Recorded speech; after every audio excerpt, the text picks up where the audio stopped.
বাংলাদেশে তাজা আম এবার প্রথমবারের মতো চীনের বাজারে রপ্তানি করা হয়েছে। এই ঘটনা দেশের কৃষিপণ্য রপ্তানির ইতিহাসে একটি নতুন মাইলফলক হিসেবে বিবেচিত হচ্ছে। গত 28 মে বুধবার রাতে 3 টন তাজা আমের একটি চালান চীনের হুনান প্রদেশের চাংশা শহরে পৌঁছায়। এই চালানটি চীনে বাংলাদেশের আম রপ্তানির প্রথম আনুষ্ঠানিক উদ্যোগ। এর মাধ্যমে আন্তর্জাতিক বাজারে বাংলাদেশের ফলের অবস্থান আরও দৃঢ় হলো। পাশাপাশি কৃষকদের জন্য নতুন বাজারের সুযোগ তৈরি হলো, যা ভবিষ্যতে রপ্তানি আয়ের একটি গুরুত্বপূর্ণ উৎস হতে পারে। চীনের চাংশা হুয়াংহুয়া আন্তর্জাতিক বিমানবন্দরে আমের চালানটি পৌঁছানোর সঙ্গে সঙ্গেই স্থানীয় কাস্টমস কর্মকর্তারা প্রয়োজনীয় যাচাই বাছাই শুরু করেন। তারা প্রথমে চালানের শিপিং লেবেল এবং উদ্ভিদ স্বাস্থ্য সনদ বা ফাইটোস্যানিটারি সার্টিফিকেট পরীক্ষা করেন, যা আমদানি করা কৃষিপণ্যের মান ও নিরাপত্তা নিশ্চিত করতে বাধ্যতামূলক। এরপর কর্মকর্তারা সরেজমিনে আমের প্যাকেজিং এবং গুণগত মান যাচাই করেন। তারা দেখেন আমগুলো সঠিকভাবে প্যাক করা হয়েছে কিনা এবং তাজা ও মানসম্মত কিনা। সবকিছু নিয়ম অনুযায়ী থাকায় ও কোনো ধরনের অনিয়ম না পাওয়ায় খুব দ্রুতই চালানটি ছাড়পত্র পেয়ে যায় এবং চীনের বাজারে প্রবেশের অনুমতি পায়। এই আম বাংলাদেশে ভৌগোলিক নির্দেশক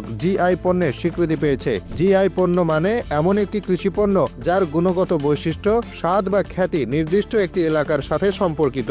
বাংলাদেশে এই আমের বিশেষত্ব হলো এর মসৃণ টেক্সচার, স্বাভাবিকভাবে থাকা উচ্চমাত্রার মিষ্টি এবং সুগন্ধযুক্ত উষ্ণমণ্ডলীয় স্বাদ, যা একে অন্যান্য অঞ্চলের আম থেকে আলাদা করে তুলেছে। আমদানিকারক প্রতিষ্ঠান হুনান বাবাইলি হোল্ডিং গ্রুপ জানিয়েছে, এসব আম চীনের বিভিন্ন ই-কমার্স প্ল্যাটফর্ম, সুপারমার্কেট এবং তাজা ফল বিক্রির চেইন শপে সরবরাহ করা হবে। এতে করে চীনের ভোক্তারা সহজে বাংলাদেশের উৎকৃষ্ট মানের আম কিনতে পারবেন। এর আগে বাংলাদেশের আম মূলত মধ্যপ্রাচ্য এবং ইউরোপীয় ইউনিয়নের বিভিন্ন দেশে রপ্তানি করা হতো। এই বাজারগুলোতে বাংলাদেশের আমের চাহিদা ধীরে ধীরে বাড়লেও এবার প্রথমবারের মতো চীনের বিশাল বাজারে প্রবেশ করতে পেরেছে। চীনে রপ্তানির এই শুভ সূচনার পর আমদানিকারকরা জানিয়েছেন, চলতি মৌসুমে তারা সারা বছর ধরে কমপক্ষে 100 টন বাংলাদেশি আম চীনে পাঠানোর পরিকল্পনা করেছেন। এতে দেশের কৃষকরা যেমন উপকৃত হবেন, তেমনি আম রপ্তানিতে বৈদেশিক মুদ্রা অর্জনের নতুন সুযোগ সৃষ্টি হবে। চাংশা কাস্টমস কর্তৃপক্ষ জানিয়েছে, বাংলাদেশ থেকে আম রপ্তানির প্রক্রিয়াকে সফল করতে তারা আগেই প্রয়োজনীয় প্রস্তুতি নিয়েছে। প্রস্তুতি পর্বে তারা সংশ্লিষ্ট বাংলাদেশি ও চীনা প্রতিষ্ঠানগুলোকে নীতি সংক্রান্ত পরামর্শ, কোম্পানি নিবন্ধন এবং কোয়ারেন্টাইন অনুমোদন পেতে পূর্ণাঙ্গ সহায়তা প্রদান করেছে। এর ফলে রপ্তানিকারক প্রতিষ্ঠানগুলো প্রয়োজনীয় কাগজপত্র ও অনুমোদন সহজেই সম্পন্ন করতে পেরেছে।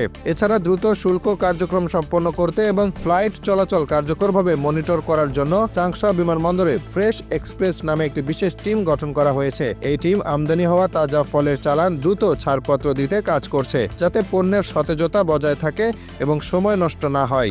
বাংলাদেশ থেকে তাজা আম আমদানির জন্য চীন সরকার 2024 সালের জুলাই মাসে আনুষ্ঠানিকভাবে অনুমোদন দেয়। এটি একটি গুরুত্বপূর্ণ মাইলফলক, যা দুই দেশের বাণিজ্যিক সম্পর্ককে আরও জোরদার করেছে এবং বাংলাদেশের ফল রপ্তানির ক্ষেত্রে নতুন দিগন্ত উন্মোচন করেছে। বাংলাদেশ কৃষি সম্প্রসারণ অধিদপ্তরের তথ্য অনুযায়ী 2025 সালে দেশে আনুমানিক 27 লাখ টন আম উৎপাদনের সম্ভাবনা রয়েছে। এই বিশাল উৎপাদনের মধ্য থেকে সরকার কমপক্ষে 5,000 টন আম রপ্তানির লক্ষ্যমাত্রা নির্ধারণ করেছে। এই রপ্তানির ফলে দেশের আম চাষিদের আয় বাড়বে, আন্তর্জাতিক বাজারে বাংলাদেশের অবস্থান আরও শক্ত হবে এবং কৃষিভিত্তিক অর্থনীতিতে ইতিবাচক প্রভাব পড়বে বলে আশা করা হচ্ছে।